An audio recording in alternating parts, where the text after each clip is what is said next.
Hello golden viewers, कैसे हो आप सब बढ़िया। आई होप कि आपका क्विज 2 का एग्जाम था वो अच्छा गया होगा।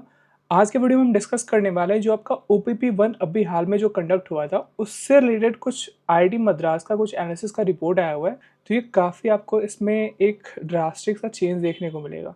इसमें जो ओपीपी 1 का रिजल्ट है वो काफ़ी, इस टर्म की मैं बात करूँ जो जैन 2025 टर्म है उस समय काफ़ी बेकार रहा है। कैसे बेकार रहा है हम पूरा एनालिसिस करेंगे कि अगर आपका भी स्कोर जो है वो आपने ओपीपी 1 क्रॉस नहीं किया, वो इसको पास नहीं किया है, तो आपने क्या मिस्टेक की होंगी और क्या आप कैसे इसको सुधार सकते हो उसके बारे में हम डिस्कस करेंगे। तो पहले हम डेटा देख लेते हैं। देखो, डेटा ये कहता है कि जैन 2025 की अगर बात करूँ तो जितने भी बच्चे अपीयर होने वाले थे उसमें से 2767 कैंडिडेट जो थे वो एब्सेंट हो गए। उन्होंने ओपीपी 1 जो है वो एग्ज़ाम दिया ही नहीं। ठीक है, यानी कि ये 31% ऐसे बच्चे थे जो एब्सेंट हो गए। अब पास की बात करें तो आप देखो एटलीस्ट 40 नंबर लाना ज़रूरी होता है ओपीपी 1 को क्रॉस करने के लिए, पास करने के लिए। तो आप इधर लाइन में देखोगे ना, ये पास वाले स्टूडेंट हैं और ये क्या है, इधर आपके फेल स्टूडेंट हैं। अब इसमें से आप देखो, if you look closely you will notice that 2767 students were absent, जो कि 31% ऐसे जो एब्सेंट हो गए। Additionally, among the students who attended OPP1, only 27% were able to achieve passing marks. और जिन्होंने अपीयर किया, जिन्होंने ओपीपी 1 एग्ज़ाम दिया था उसमें केवल 27% ऐसे हैं जिन्होंने क्या किया, पासिंग मार्क्स हासिल किया हुआ है। अब समझो कि 100 में से 27 बच्चे जो है वो पास हुए। अब इनके हिसाब से ये काफ़ी अच्छा रिजल्ट नहीं किया है, तो ये क्या कर रहे हैं, we want to gather information और why you did not attend और why you are unable to pass through the following. आपको गूगल फॉर्म बोला है कि आप बताओ रीज़न कि क्या हुआ था, so that you can better plan for the course activities. ठीक है, अब ये पूरा का पूरा रिक्वायरमेंट है। अब ये ओपीपी 1 जो एग्ज़ाम है उसकी रिक्वायरमेंट क्या होती है, आप कैसे जो पाइथन अगर आप इस समय लिए हो तो इसको ज़रूरी क्यों हो जाता है पास करना। इसमें देखो, जो ग्रेडिंग पॉलिसी है उसमें आपको बोला गया है कि you must pass at least 1 OPP to meet the course requirement. Furthermore, you have an opportunity to improve your OPP1 score through OPP2 as the score of best 2 question from OPP2 will be added to OPP1। अगर मान लो कि आपका खराब हो गया OPP, तो अभी भी आपके पास ऑप्शन है कि आप OPP2 का, अगर आप जो इसमें से बेस्ट 2 क्वेश्चन का स्कोर जो है वो कैलकुलेट होगा उसके हिसाब से आप कर सकते हो। उन्होंने कुछ ऐसा बताया रखा हुआ है कि इफ़ यू स्कोर बिटवीन 20 से 40 मार्क के आपके बीच का स्कोर है OPP1 में, तो आप क्या कर सकते हो, आप अभी भी पास कर सकते हो। आप क्या कर सकते हो, attempting 2 question from section 1, 10 mark के ईच हैं, या फिर अटेम्प्टिंग 1 क्वेश्चन फ्रॉम सेक्शन 2 जो कि हो सकता है 20 मार्क इन ओपीपी। तो इस तरीके से नो क्राइटेरिया बताया हुआ है कि अगर आपका ओपीपी 1 नहीं सही गया तो आप ओपीपी 2 में भी क्या कर सकते हो, अच्छे से स्कोर करके आगे बढ़ सकते हो। और ये ज़रूरी है। आप ऐसा सोचो कि मैं ओपीपी 1 नहीं दूंगा या फिर ओपीपी 1 में फेल हो गया, अब मैं ओपीपी 2 भी अटेंड नहीं करने वाला हूँ, तो आप क्लियर नहीं कर पाओगे या फिर डिप्लोमा में मूव नहीं कर सकते हो। तो यहाँ पे साफ साफ लिखा है, you must pass at least 1 OPP. आपको एक ओपीपी तो पास करना जरूरी है। ठीक है, अब देखो इन्होंने क्या कुछ सजेशन भी दे रखा हुआ है। It is crucial that all student attend OPP 2 with proper preparation. We strongly recommend practising the OPP 1 question available on the portal to enhance your performance. इन्होंने जो पोर्टल पे अपना ओपीपी 1 का क्वेश्चन जो दिया हुआ है उसको इन्होंने रिकमेंड किया है, स्ट्रांगली रिकमेंड किया है कि आप उसको प्रैक्टिस करो। प्रैक्टिस करने के बाद जब आप जाओगे ओपीपी 2 को देने के लिए तो आप अच्छा स्कोर कर पाओगे। अब थोड़ा डीप डाउन जो डेटा है उसके बारे में और हम डिटेल में डिस्कस कर लेते हैं। जैसे टोटल स्टूडेंट जो थे एलिजिबल थे, जिनका एडमिट कार्ड इशू हुआ होगा, जिन्होंने एसएटी का एग्जाम पास किया होता, वो कितने थे, तो वो नियर अबाउट 8925 ऐसे बच्चे थे जिनको क्या देना था, जिनको एग्जाम देना था। इसमें से एबसेंट कितने हो गए, इनमें से एबसेंट हो गए 2767 बच्चे। ठीक है, 2700 बच्चे एबसेंट हो गए। अपेयर कितने हुए, किन्होंने कितना एग्जाम दिया, तो लगभग 6158 बच्चों ने एग्जाम दिया। ठीक है, और उसमें से पास कितने हुए, तो आप इसमें से माइनस कर दोगे। इसमें से पास मतलब जिसके 40 से ऊपर होंगे, तो ये कितने थे, उसमें से जो पास हुए थे वो 1704 थे। ये आप कैसे कैलकुलेट कर सकते हो, आप इधर से इधर कैलकुलेट कर लो। 409346237194182336 आप कैलकुलेट करो तो ये पासिंग वाले बच्चे मिल जाएंगे, कितने पास हुए हैं। केवल 1704 बच्चे जो है वो पास हुए हैं जिनके 40 से ऊपर नंबर आया हुआ है। फेल कितने हो गए, तो आप जब फेल का नंबर देखोगे ना, तो 6158 बच्चों में से जो फेल हो गए वो होंगे 4454 बच्चे, ये फेल हो गए। तो ये पासिंग जो रिजल्ट निकल के आ रहा है वो कितना आ रहा है, वो नियर अबाउट 27.67% के हिसाब से क्या आ रहे हैं, बच्चे पास आ रहे हैं। ठीक है, केवल इतने मात्र यानी कि कितने पास हुए, केवल 1700 बच्चे पास हुए और 4400 जो बच्चे हैं वो फेल हो गए। तो इसका मेन रीज़न क्या है? इसका मेन रीज़न है कि आप प्रैक्टिस नहीं कर रहे हो। जो प्रोग्रामिंग है वो कोई ऑब्जेक्टिव टाइप का पेपर तो है नहीं।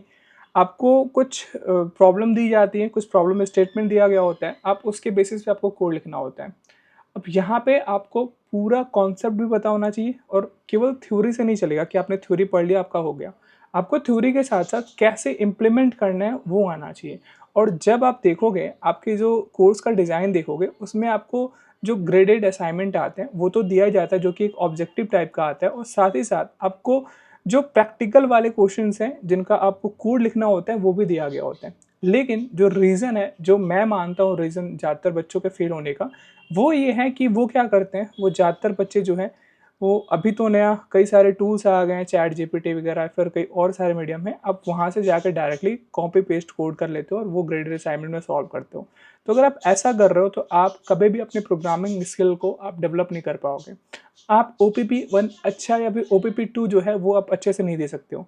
तो सबसे बड़ा ड्रॉबैक जो है कि आप क्या कर रहे हो, आप जो प्रैक्टिकल चीज़ें हैं, जो आपको ग्रेडेड असाइनमेंट जो क्वेश्चन मिल रही हैं, जो प्रैक्टिस असाइनमेंट मिल रहे हैं, वो आप खुद से सॉल्व नहीं कर रहे हो। आप खुद से उसको ट्राई नहीं कर रहे हो कैसे सॉल्व किया जाए। आपका थिंकिंग प्रोसेस डेवलप नहीं हो रहा है कि आप क्वेश्चन देख रहे हो, आप उसका कोड कैसे लिखोगे। ऑब्जेक्टिव में जाके मतलब 4 ऑप्शन में से 1 सेलेक्ट करना वो अलग बात होती है, लेकिन एक पूरा एक्चुअल आपको बेसिक से एडवांस तक का कोड लिखना वो अलग बात है, और वो कहाँ से आएगा, वो प्रैक्टिस से आएगा। आप जब तक प्रैक्टिस नहीं करोगे तब तक कुछ नहीं होने वाला है। तो मेरा सजेशन यही रहेगा कि जो आप अगर एआई टूल का यूज़ कर रहे हो कॉपी पेस्ट करने के लिए, या फिर ग्रेडेड असाइनमेंट का कॉपी पेस्ट कर रहे हो, तो वो नहीं चलने वाला है। और ये तो अभी शुरुआत है, आप जैसे आगे बढ़ोगे डिप्लोमा लेवल में चाहे और भी चीज़ों में, वहाँ पे भी ओपीपी 1 एग्ज़ाम होंगे और वहाँ पे आपको दिक्कत आएगी, ठीक है। और यही मेन रीज़न भी है कि अगर आप कोई दूसरे कोर्स में भी अगर एनरोल्ड हो, जैसे बीटेक हो गया, बीसीए होगा, अब वहाँ पे भी देखते हो कि बच्चे कहाँ लैग करते हैं। वहाँ पे होता है कि आप जब इम्प्लीमेंट करते हो वहाँ पे लैकिंग होती है, ठीक है। और वहाँ पे जो प्रैक्टिकल एक्सपोज़र है, जो कोड लिखने की बात आती है, तो वो लोग बच्चे कोड लिख नहीं पाते हैं। तो आपको वहाँ पे थोड़ा-सा प्रैक्टिस करने की ज़रूरत है। आप ऐसा ना करो कि चीटिंग ना करो, क्योंकि चीटिंग करके आप पास तो हो जाओगे, लेकिन कहीं न कहीं आपका जो स्किल है वो डेवलप नहीं हो पाएगा। तो आज से, अभी से आप चीटिंग करना छोड़ो, जो आप कॉपी करते आ रहे हो असाइनमेंट वो नहीं करना है। अब आपको खुद से प्रैक्टिस करना है क्वेश्चन को। अगर मान लो थोड़ी-सी हेल्प चाहिए, आपको कहीं समझ में नहीं आ रहा है, आप चैट जीपीटी वगैरह का यूज़ कर सकते हो, ठीक है? जो एआई टूल्स हैं, या फिर जो भी आपको जहाँ पे भी रिसोर्सेज मिल जाए वहाँ से देख सकते हो, लेकिन पूरा कॉपी पेस्ट ना करो। आप समझने के लिए कर सकते हो। अब मेरे एंड से क्या हो सकता है आपके लिए, तो मैंने अभी अभी फ़िलहाल में क्या किया, 7.5 आवर का एक वीडियो लॉन्च किया हुआ था, जो कि कंप्लीटली फ्री है।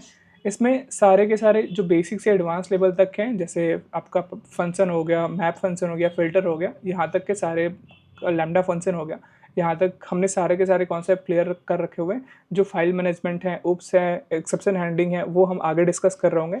लेकिन अगर आपको बेसिक स्टार्ट करना है, आपको बेसिक फाउंडेशन बिल्ड करना है, तो आप इस वीडियो को देखो। अगर आपको समझ में आए तो आप इसको फॉलो कर सकते हो। अगर आपको समझ में नहीं आए तो दूसरे क्रिएटर जो हैं, काफ़ी जो अच्छे पढ़ाते हैं, वो जिनको आपका समझ में आता है, आप उनसे जाके पढ़ सकते हो। लेकिन ज़रूरी है आप एक बार थ्योरी प्रैक्टिस कर लो, थ्योरी समझ लो। उसके बाद जो आता है, आप केवल इतने पे रुक गए, केवल थ्योरी पढ़ के तो आपका काम नहीं बनने वाला है। उसके बाद आप क्या करो, जो पाइथन के जो ऑलरेडी ओपीपी 1 एग्ज़ाम हो चुके हैं, उनके पीवाईक्यूज़ उठाओ, उनको सॉल्व करो। मैंने भी अपने चैनल पे 2-3 अभी जो वीडियोज़ हैं पीवाईक्यू से रिलेटेड, जो ओपीपी 1 का है, ये हमने डिस्कस किया हुआ था। और फिर साथ ही साथ हमने प्रैक्टिस सेट जो आपका अवेलेबल है डैशबोर्ड में, वो हमने डिस्कस किया था। इतना तक कि जो आपका ये मेल आया हुआ है, इसमें साफ-साफ आईआईटी मद्रास खुद रिकमेंड कर रहा है कि जो ओपीपी 1 के क्वेश्चन हैं, जो पोर्टल पे अवेलेबल है, उनको आप करो। ये काफ़ी स्ट्रांगली रिकमेंड कर रहे हैं उनकी प्रैक्टिस। तो आप इसको मिस नहीं कर सकते हो। अगर आप चाहते हो कि ये जो रिज़ल्ट है, जो 1704 बच्चे जो केवल पास हो रहे हैं, अगर वो काफ़ी इंक्रीज़ हो, वो एटलीस्ट 80-90% जाए, तो आपको प्रैक्टिस करना होगा, ठीक है? तो आप देख लो, ये अभी तक का रिज़ल्ट आ रहा है, 27% जो पास हो रहे हैं, तो आपको थोड़ा-सा रिगरस मेहनत करने की ज़रूरत है। आई होप कि आपको समझ में आ गया होगा कि क्या अभी रिकमेंडेड है आपके लिए, तो आप जाके प्रैक्टिस करो।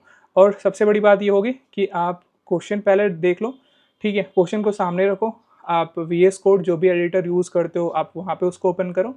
अब वहाँ पे बिना देखे हुए आप कोड को लिखने की कोशिश करो। जब तक आप कोड लिखोगे तब तक काम नहीं चलेगा। दूसरी बात, आपको कोड लिखने आ गया, ठीक है, एक पॉइंट तो क्लियर हो गया। अब उसको टाइम फ्रेम में बाँधने की कोशिश करो। अब ऐसा नहीं कि आपको अनलिमिटेड टाइम मिलेगा। आपको एक टाइम पर्टिकुलर टाइम ड्यूरेशन में आपको आपका वो जो कोड है वो कंप्लीट होना चाहिए। तो आप 1 मिनट लगा सकते हो, आप टाइमिंग लगा सकते हो और उस ड्यूरेशन में उसको सॉल्व करने की कोशिश करो। ठीक है? तो ये मेरा सजेशन रहेगा। तो आई होप कि आपको ये वीडियो समझ में आ गया होगा। आपको क्या करना है ओपीपी 1 के लिए वो भी समझ में आ गया होगा। और इन केस आपको कुछ और हेल्प की ज़रूरत पड़ती है, तो मैं जो पाइथन से रिलेटेड जो ओपीपी 1 से रिलेटेड जो और भी क्वेश्चंस हैं, उनकी मैं प्रैक्टिस कराने वाला हूँ। तो मिलते हैं नेक्स्ट वीडियो में, नेक्स्ट टॉपिक के साथ। जय हिंद, जय भारत।